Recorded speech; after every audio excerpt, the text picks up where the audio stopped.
باتروم ته یعنی واشروم ته د دننه کېدلو په وخت کې دعا ډېرو خلکو له دا دعا نه ورځي، ډېره قیمتي دعا ده. او بله دا چې ډېر خلک واشروم کې باتروم کې موبایل یوز کوي، په موبایل باندې خبرې کوي. نو دا کار څنګه دی؟ ډېر قیمتي بیان دی، تر اخره پورې وګورئ او لازمي کمنټس پرې وکړئ او خپلو ملګرو سره دا ویډیو لازمي شیر کړئ. رسول صلی الله علیه وسلم چې به کله اودسماتي ځای ته دننه کېدو قال نو دا به وي اللهم انی اعوذ بک من الخبث والخبائث. یا الله زه پناه غواړم په تا سره د نارینه او زنانه پلیتو شیطانانو نه. د نارینه او زنانه پلیتو شیطانانو نه. ولې دې ټیم کې ولې دا دعا وي؟ دغه ځای کې شیطانان راځي نه کېږي. د حدیث امام بخاري، امام مسلم راوړی، امام ترمذي، امام نسائی ټول راوړی. نورو حدیثونو کې دا خبر رسول صلی الله علیه وسلم کړې ده چې دا د لامبلو د ځایونه د اودسماتي د ځایونه دلته شیطانان راجمع کېږي. شیطانان هر ګنده ځای کېږي، ځکه تادي به کې د راوتو کې به تادي کې چې څومره زر راوتی شي. بعض بګې دننه سګرټ څکي او نشې کوي او موبایل ګوري، بې شرمه خلک دي. یو سړی د ګندګۍ په ځای کې ناست دی، د مرګ هم څه پته نه لګي، دا ځای د ګندګۍ دی، بین دی، بدبو ده، ګندګي ده، نجاست دی، پلیتوالی دی. نو چې الله زر ضرورت خبرې بلکل دا موږ اورېدلي. ما مې یو څو ځایونو کې اورېدلي دی، بعضو جوماتونو سره اودسماتو لپاره دا امامونه چې دي ته ورغلی وم، نو به یې کې خبرې شروع کړي. حیا پکار انسان لري.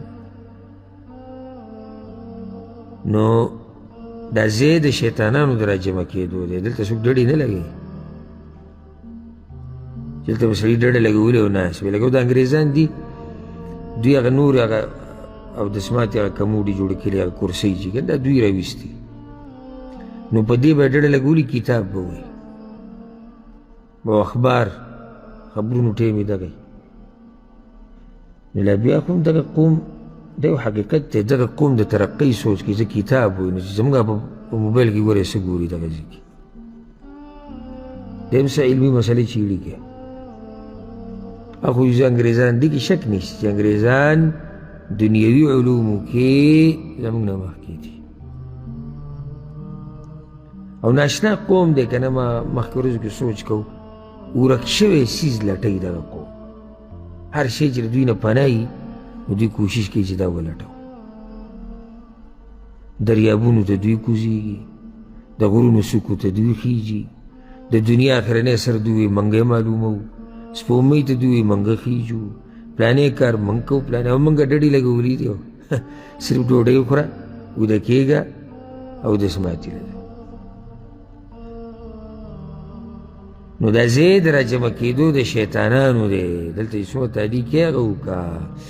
دویمه دعا دې سره د ادب یاد کړي، دا کتاب د اذکارو دی، ځکه موږ مکمل ادب نه ذکر کوو. چې کله بیت الخلا ته ورننوځې اودسماتي ځي ته، نو ګسه خپه به مخکې کې، ځکه چې ته د یو داسې ځي نه داسې ځي ته روان یې چې هغه د دغه ځي نه غوره نه دی. یعنې بیت الخلا نه دا بهر ځای د بیت الخلا نه څه دی غوره دی. نو ګسه خپه مخکې که چې راوځې بیا ښه یې خپه، ځکه ته غوره ځي ته راوځې. نو دا به اللهم انی اعوذ بک من الخبث والخبائث، په پیښ د با سره خبث او دا داسې هم صحیح دی اللهم انی اعوذ بک من الخبث والخبائث، چې با باندې سکون راولي، دا هم صحیح دی.